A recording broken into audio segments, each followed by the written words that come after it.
Roman engineers solved the exact problem killing barndominium floor plans before the year 100 AD.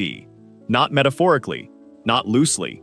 I mean, they had a specific architectural feature that eliminated dead hallways, wasted square footage, disconnected rooms, and energy inefficiency, all in one move. And in 2026, barndominium builders are finally starting to steal it. The wild part? The families who've built using this design are reporting 18 to 22% lower energy bills and resale appraisals coming in $30,000 to $55,000 above comparable barndominiums in the same county. I'm going to show you exactly how it works, what it costs, and the one mistake that will make the whole thing fail if you don't catch it before you pour the foundation. If you're planning a barndominium, or even just thinking about it, subscribe right now and hit the notification bell. This channel covers alternative housing with real numbers, honest drawbacks, and zero fluff. Now let's get into it, because by the end of this video, you'll understand something about space and airflow that most custom home architects still aren't telling their clients. Here's what we're covering today: the Roman concept and where it actually comes from, the specific problems it fixes in modern barndominiums, how it physically works in summer and winter, a full room-by-room floor plan walkthrough with real dimensions, a complete cost breakdown, and one honest caveat that could make or break your build. Stay with me through the cost section, because I'm going to reveal a line item that most builders tell you to cut first, and it's the one thing you absolutely cannot cut. The design is called the atrium, not the glass lobby of a hospital. The original Roman atrium was the central room of a private house, called a domus, and it was nothing like what that word means today. The Roman atrium was an open-roofed interior courtyard positioned at the dead center of the home. The roof had a rectangular hole in the center, called a compluvium, and directly below it in the floor was a shallow pool called the impluvium that collected rainwater. Every room in the house connected to this central space. The kitchen, the sleeping rooms, the dining room, the workspace. Everything faced inward toward the atrium. The Romans weren't doing this for aesthetics, although it looked extraordinary. They were solving an engineering problem. How do you ventilate, illuminate, and thermally regulate a dense stone structure in a Mediterranean climate without mechanical systems? The atrium was the answer. Hot air rose through the compluvium opening. Cool air was drawn in from the shaded perimeter rooms. The water in the impluvium evaporated slowly and dropped the ambient temperature of the entire structure by 4 to 8 degrees Fahrenheit. 2,000 years before air conditioning, Roman families were living in naturally cooled, naturally lit, beautifully organized homes. Now here's where barndominiums come in. Most barndominium owners don't realize how much money they're losing every single month because of one floor plan decision made before the slab was poured. The Romans figured out the solution, and we're about to steal it. The number one complaint from barndominium owners in 2026 is not the steel, it's not the insulation, it's not even the financing. It's the floor plan. Specifically, it's the hallway problem. A standard rectangular barndominium, say a 40 by 80 at 3,200 square feet, loses an average of 280 to 420 square feet to hallways, transitional spaces, and rooms that feel disconnected from the rest of the house. At a finished cost of $110 to $145 per square foot in 2026, that's $30,800 to $60,900 of living space that does absolutely nothing for you. On top of that, the rectangular layout creates a front-to-back airflow problem. Rooms at the center of a deep rectangular building, bedrooms, bathrooms, utility rooms, have no natural light and no natural ventilation. Owners compensate with mechanical HVAC running constantly, which drives up energy costs by 15 to 25% compared to a well-designed passive floor plan. And then there's the wasted outdoor space. Most barndominium lots have a beautiful backyard that never gets used because the house faces one direction, with no visual or physical connection to the land around it. So what does a 2,000-year-old open courtyard have to do with fixing a modern steel building? The answer involves physics, and it's simpler than you think. But there's a catch, and I'll get to it after the floor plan walkthrough. The spatial core argument. Here's the numbers-driven case. A standard 40 by 80 barndominium floor plan is 3,200 square feet. Subtract the hallways, closets, and transitional dead zones, and you're working with roughly 2,780 to 2,900 square feet of truly functional space. Now redesign that same 40 by 80 footprint around a central atrium, even a modest 16 by 20 foot interior courtyard, and something counterintuitive happens. Yes, the atrium occupies 320 square feet of the footprint, but every single room now connects directly to that central space. You eliminate nearly all hallway footage. You gain natural light in every room. You gain cross-ventilation in every room. Net functional space actually increases to 2,950 to 3,050 square feet because you've removed the transitional waste and replaced it with usable shared space. The atrium itself becomes a dining room, a sitting area, a plant-filled gathering space, or in cold climates, a fully enclosed sunroom. You haven't lost square footage. You've converted dead footage into the best room in the house. And when we get to the resale section, you're going to see why appraisers in 2026 are treating atrium barndominiums as a separate category from standard builds. The number will surprise you. The upgrade. The basic atrium concept is compelling, but the version that actually performs in an American climate, where you might have a 95-degree August and a 12-degree January in the same zip code, needs 3 upgrades beyond the Roman original. First, a polycarbonate or thermally broken glass roof system over the atrium, instead of a true open hole. Modern glazing systems let you get 85 to 90% of the natural light with a fully weatherproof envelope. Second, motorized operable vents or a ridge vent system at the atrium peak so you can control airflow on demand rather than relying entirely on passive stack effect. Third, a finished concrete or stone floor in the atrium that acts as a thermal mass, absorbing heat during the day and releasing it slowly at night. These 3 upgrades turn a beautiful idea into a building system that actually works in a 2026 American climate. Combined cost for all 3 upgrades, $18,000 to $34,000, depending on atrium size and glazing quality. You'll see why that number is worth every dollar in the cost breakdown section. Mechanism deep dive. Let's talk about how this actually works physically, because this is the part most builders gloss over, and it's the reason the design either performs brilliantly or disappoints completely. In summer, the stack effect is your best friend. Hot air is lighter than cool air. As the atrium heats up during the day, that hot air naturally rises toward the glazed roof and exits through the operable ridge vents. This creates a low-pressure zone in the atrium that pulls cooler air in from the shaded perimeter of the building, from under roof overhangs, from screened windows on the north-facing walls, from the ground-level thermal mass of the slab. You're running a passive convection loop through the entire house without a single kilowatt of mechanical energy. Homeowners in climate zones 3 and 4 are reporting atrium barndominiums staying 6 to 9 degrees cooler than outdoor temperature during peak afternoon hours, with vents open and no AC running.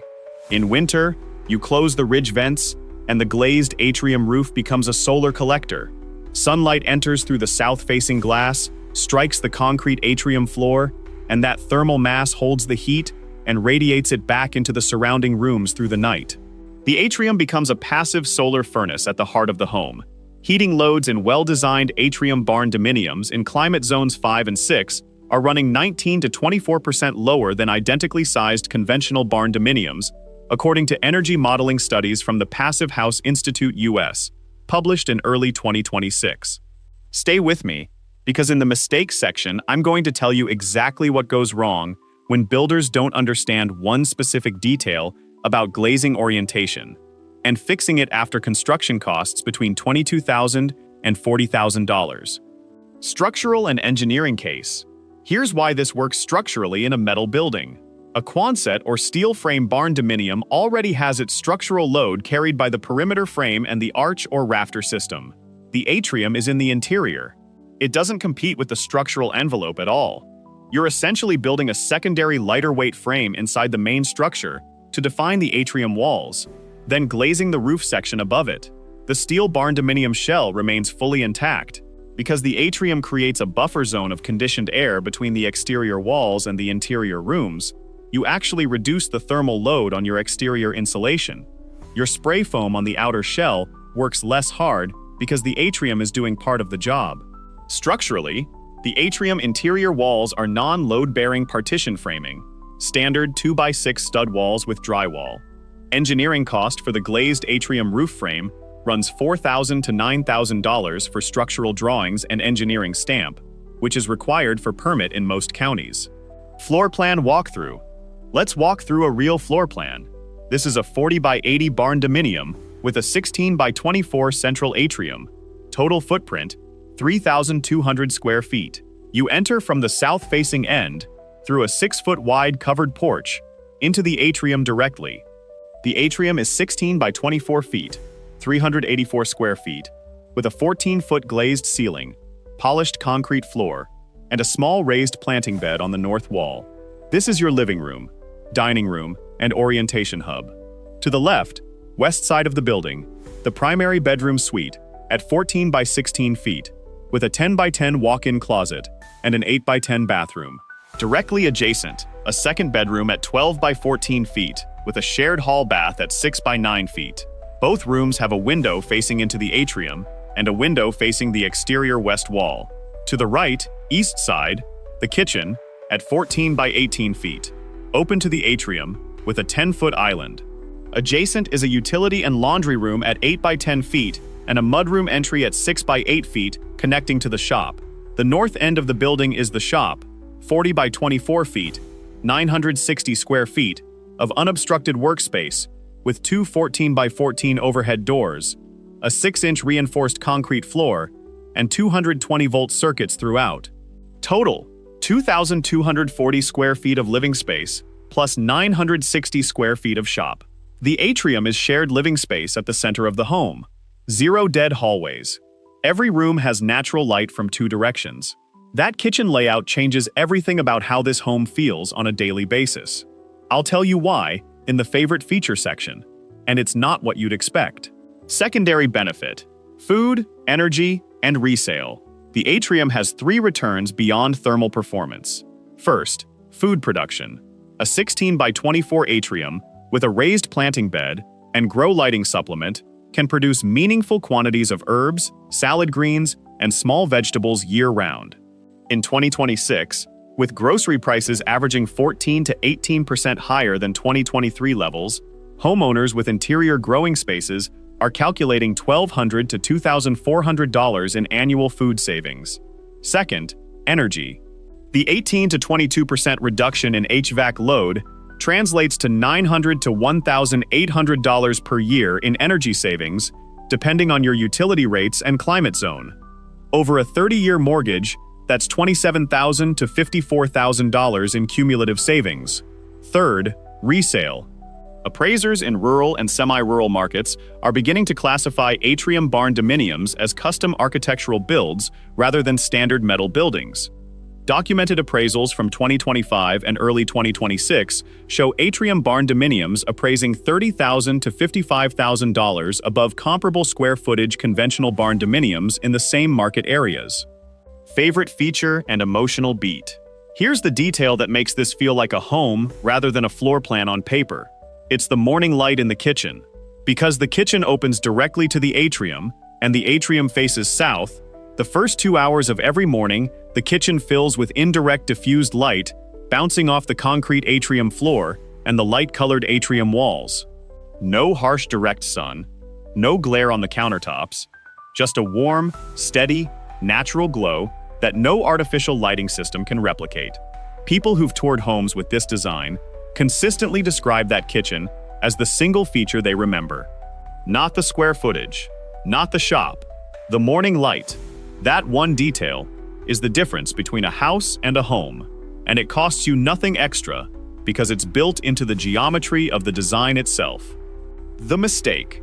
Here's the mistake that costs builders between $22,000 and $40,000 to fix after construction. Glazing orientation.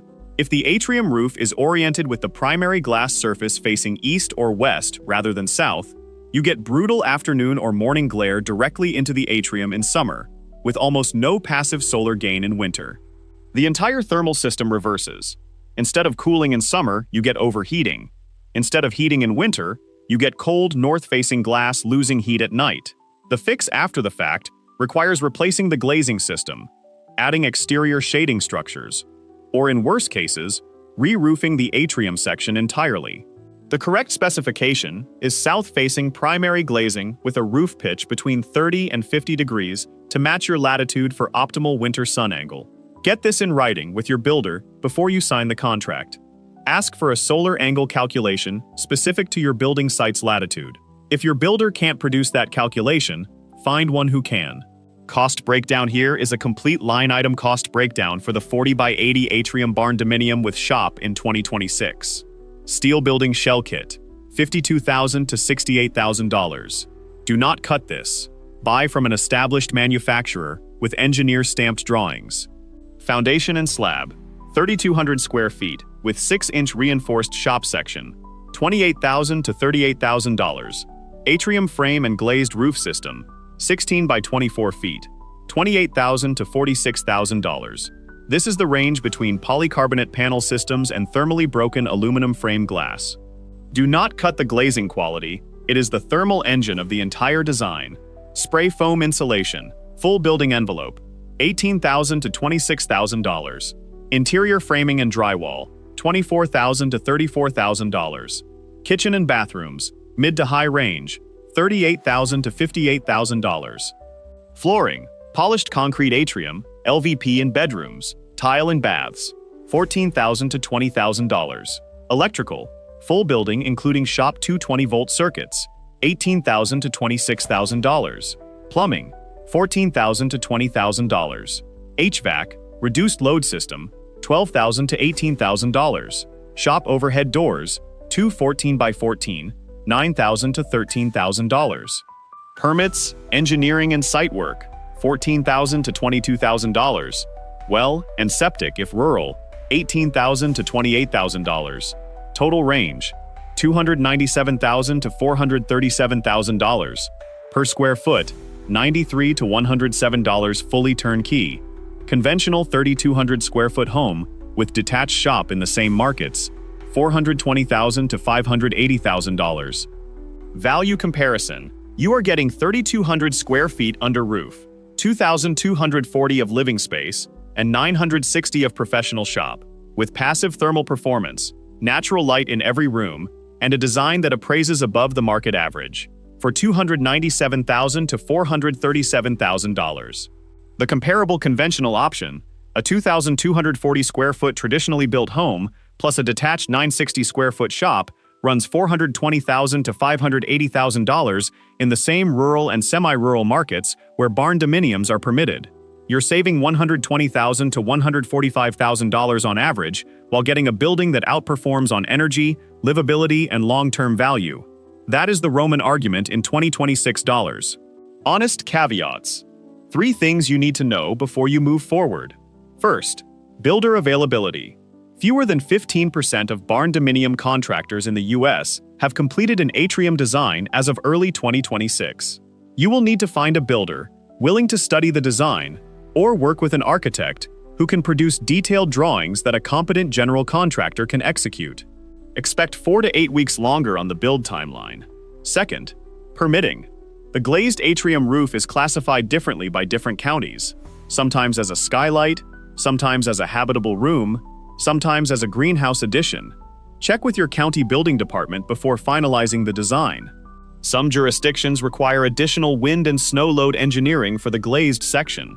Third, maintenance. The glazing system needs cleaning twice a year and inspection of seals annually. Polycarbonate panels have a lifespan of 15 to 25 years before UV degradation requires replacement panels. Budget, $4,000 to $9,000 for that future replacement cycle. 2,000 years ago, Roman families solved the exact problems that are frustrating barndominium owners in 2026: wasted square footage, disconnected rooms, high energy costs, and homes that feel like floor plans instead of places to live. The atrium is not a trend. It's an engineering solution that has outlasted every civilization that used it, and it works just as well inside a steel barndominium as it did inside a stone domus in ancient Rome.